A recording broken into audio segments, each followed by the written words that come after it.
مسجد بم جوړو مدرسه بم جوړو غیر خو مدرسه جوړی نه تاسو ویلي حکومت هم مدرسه نه جوړي په کلی کې سکول جوړي کالج جوړي یونیورسيټي جوړي هسپتال جوړي سړک جوړي ویړۍ جوړي او داسې وخت چرته نه لیدلي چې حکومت په دې کلي کې مدرسه جوړه کړي یا مسجد جوړ بلکې د غیرو کوشش دا دی چې اسلام ختم شي مسلمان ختم شي قرآن ختم شي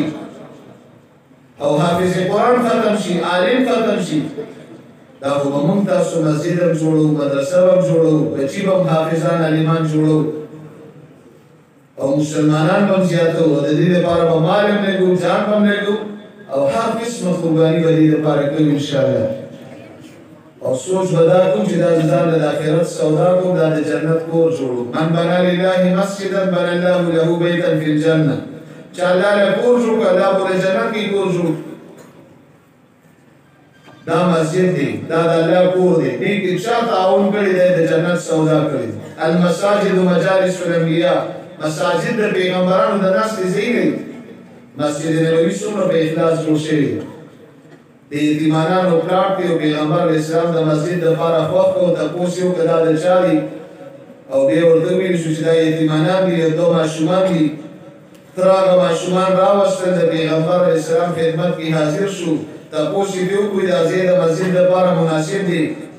تاسو له هم قیمت درکو پیسې به درکو او دا ځای مسجد ته پرېږدئ ماشومان هوښیار وي موږ یې خرڅو نه موږ یې هسې الله ته وقف کوو وي نه تاسو ماشومان یې پیسې به درکو لس اشرفۍ د هغې قیمت مقرر شو دا پیسې ابوبکر صاحب ورکړي څومره خوش قسمته دي په مسجد نبوي کې په لکونو خلک لمونځونه کوي تلاوتونه کوي ذکرونه کوي اعتکافونه کوي د روزې مبارک سلامونه کوي دا ټول ثوابونه د ابوبکر صاحب په عملنامه کې لیکل کېږي ځکه دا د مسجد لومړنۍ پیسې ده ورکړي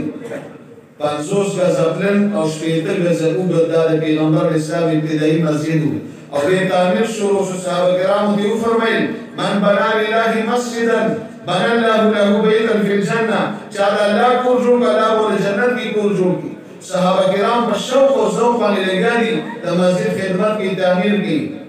عمار بن یاسر رضی الله عنه یو صحابي دی هغه به دوه بغټې روچته وي پیغمبر اسلام دې تپوس کوي ته دا دوه بغټې ولې روچتې وي د الله رسول ځان د جنت کور جوړوم او زه یم چې ما ته ډبل اجر میلاو شي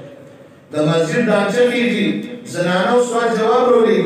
د الله رسول موږ غواړو چې ځان د جنت کې کور جوړ کړو او نارینه دي موږ باید دروازې نشو موږ له مشوره وکړي پیغمبر اسلام د هغوی د جذباتو قدر کوي صحابه کرامو سره مشوره کوي او مشوره په دې وشوه چې د سهار نه ویله ماسخوتنه پورې مسجد کې تاسو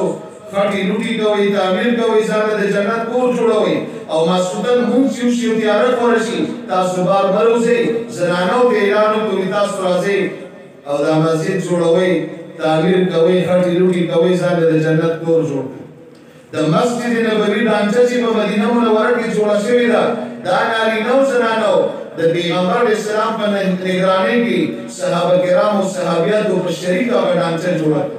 او بیا د کجوري تنه پرې واچولې د کجورو څانګې باران به وشو خټې به جوړېدي لس کاله ډیوه نه ده بله شوې مسجد جوړ شو یو دمکاچۍ جوړه کړه دا د پیغمبر اسلام د مسجد مدرسه وه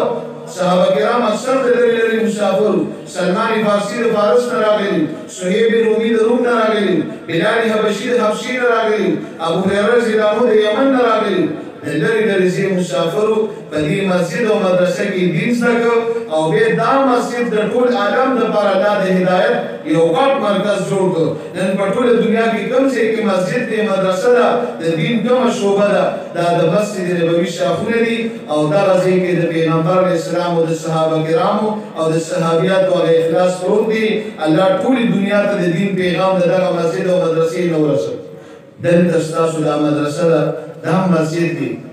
دې کې که تاسو مال لګوئ جان لګوئ ستړي کوئ دعاګانې کوئ خدمت کوئ مینه کوئ دا ځان د جنت سودا کوئ دا قاري صاحب سره حساب نه کوئ دا خپل ځان سره ښېګړه کوئ دا به په تعمیر باندې انشاءالله آباده وو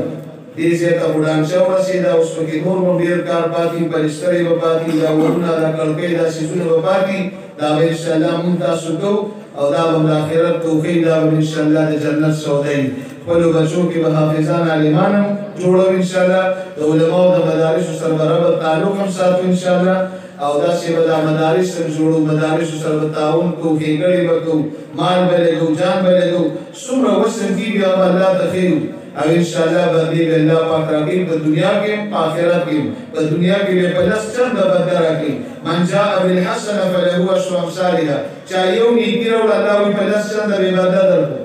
دا د الله وعده ده او الله ومن اصدق من الله قیلا ومن اصدق من الله حدیثا الله نه رښتیا خبره د بل چا نشي کېدی